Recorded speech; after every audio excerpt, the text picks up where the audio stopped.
नमस्कार मित्रों, स्वागत है आपका मेरे YouTube channel challenges of life में।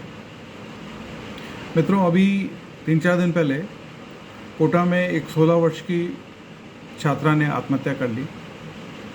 उसी दिन एक मंत्री जी का बयान आया कि उस छात्रा ने पढ़ाई के स्ट्रेस की वजह से नहीं बल्कि प्रेम प्रसंग की वजह से आत्महत्या की। हालांकि छात्रा के परिजनों ने इसका विरोध किया कि ऐसे कोई कारण नहीं था। खैर, मैं इस विवाद में नहीं जाना चाहता कि उस छात्रा ने आत्महत्या क्यों की, क्योंकि उसकी आत्महत्या की गंभीरता को किसी भी कारण से कम नहीं किया जा सकता। पर एक बात मैं अवश्य कहना चाहता हूँ, किसी भी राज्य के मंत्री, मुख्यमंत्री, प्रशासनिक अधिकारी, कलेक्टर इत्यादि जो हैं, उस राज्य के अभिभावक की तरह होते हैं, उस राज्य के लोगों के अभिभावक की तरह होते हैं। तो उनको उसी के अनुरूप व्यवहार भी करना चाहिए। अब आते हैं हम कि बच्चे आत्महत्या कर क्यों रहे हैं।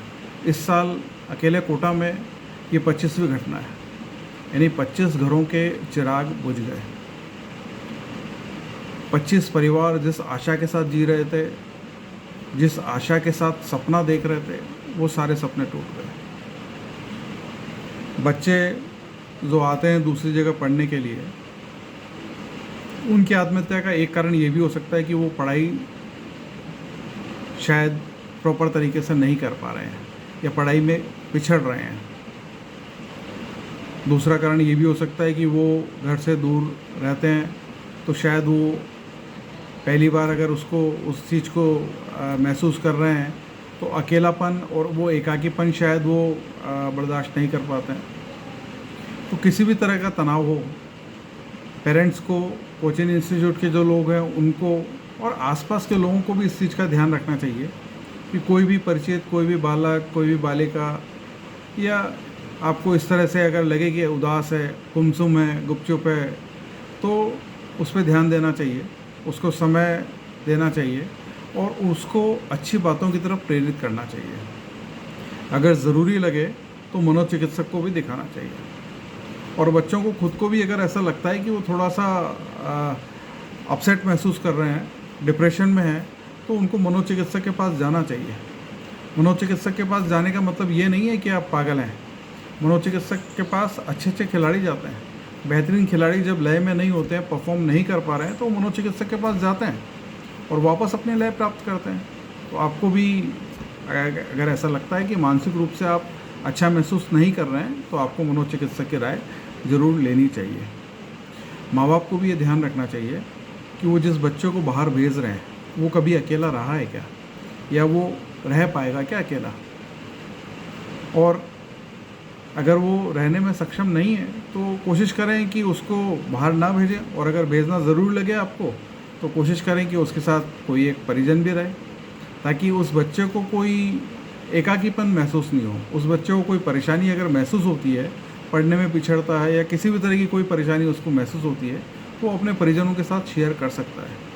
लेकिन जब बच्चे दूर रहते हैं परिजनों से, तो वो कोशिश करते हैं, उनके दिमाग में होता है कि माँ बाप हमारे वहाँ पे चिंताग्रस्त पहले से ही हैं, हम उनको और क्यों चिंताग्रस्त करें।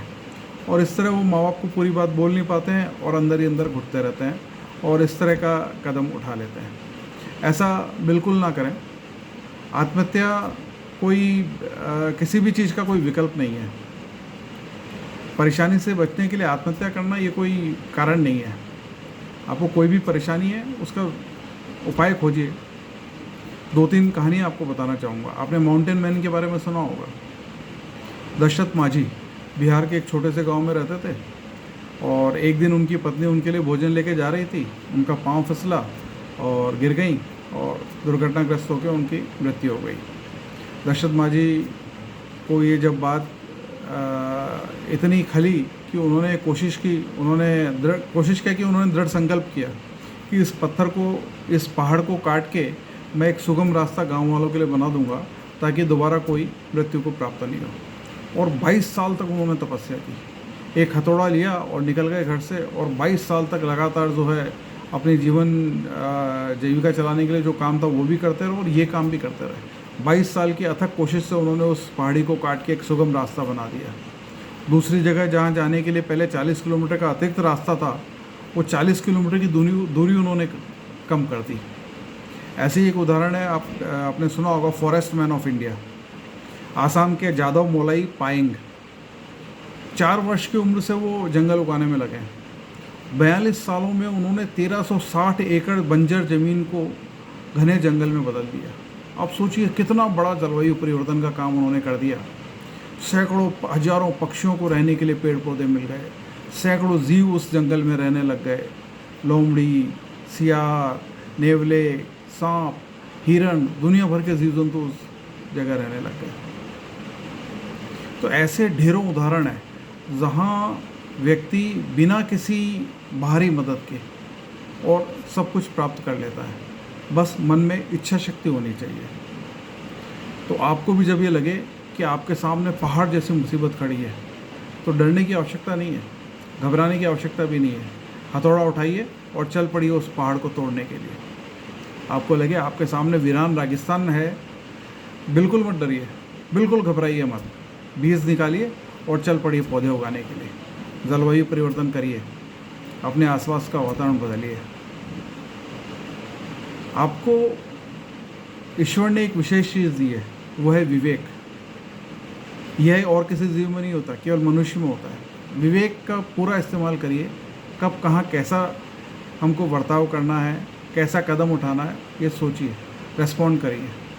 इस रेस्पॉन्ड वाली बात पे एक घटना बताना चाहता हूँ आपको। एक रेस्टोरेंट में कुछ महिलाएं गई थी किटी पार्टी के लिए, खाना पीना हो रहा था। इतने में एक महिला के पास आके एक कॉकरोच जो है उनके हाथ पे बैठ गया, और कॉकरोच देखते ही वो महिला चिल्लाई ज़ोर से, और चिल्लाते ही वो जैसी उछली, उनके हाथ में जो प्लेट थी खाने पीने की वो नीचे गिर गई, और महिला ने हाथ झटकने की कोशिश की ताकि कॉकरोच निकले।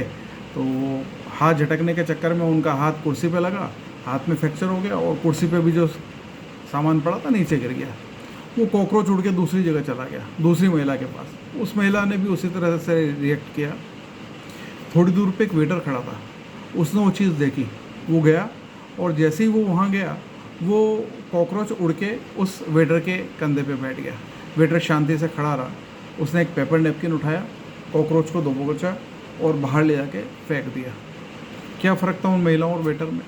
महिलाओं ने परिस्थिति देखकर आनन फानन में रिएक्ट करने लग गई, जबकि वो वेटर, उसने परिस्थितियाँ देखकर आनन फानन में रिएक्ट नहीं किया, उसने रेस्पॉन्ड किया। तो आप भी रेस्पॉन्ड करिए, रिएक्ट मत करिए। सारी चीज़ें धीरे धीरे ठीक होती जाएगी। जीवन बहुत खूबसूरत है, लेकिन इसको खूबसूरत बनाने के लिए संघर्ष भी करना पड़ता है। तो संघर्ष करिए और डटे रहिए। नमस्कार।